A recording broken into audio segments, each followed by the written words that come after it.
So I just want to ask you, what was behind this dramatic win for Geert Wilders? I think we should be cautious about saying dramatic win, because it's 37 out of 150 seats. So it's not really that much when you compare to what he has actually won before. In the Netherlands, we've had a number of parties on the very far right. There was List Pim Fortuyn almost a couple of decades ago, which was also on the very far right. So we've had these extreme right-wing parties, and the difference now is that they want to go into government.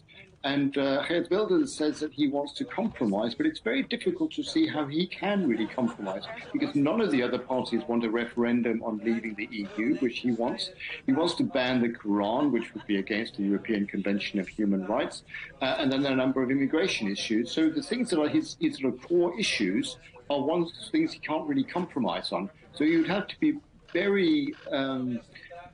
he would have to basically give way on everything that are his core beliefs to form a government. If he then were to go into government, some of these right-wing parties have been in government, like the True Finns in Finland, and currently, of course, the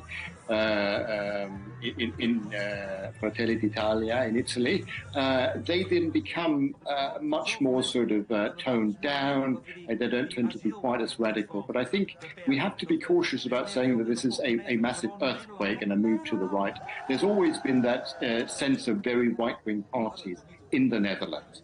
The only difference now is that they want to be in government, which they haven't wanted before.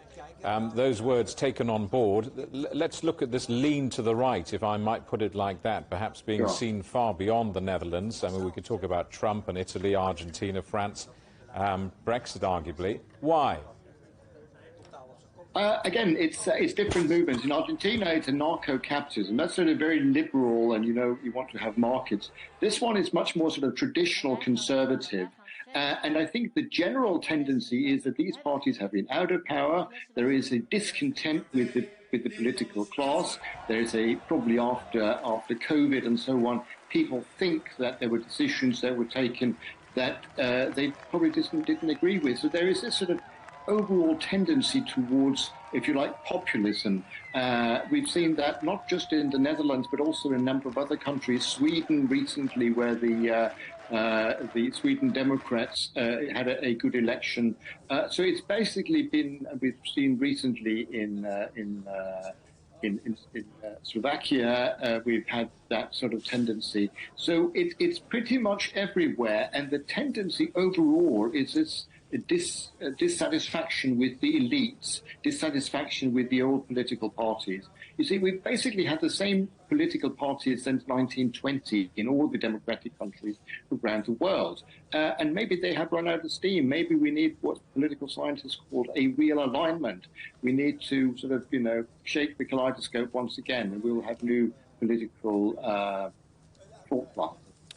Matt, we must get you back on and talk about that idea on another day. Thanks for this programme. Matt Qvortrup, the Professor of Political Science and International Relations at Coventry University.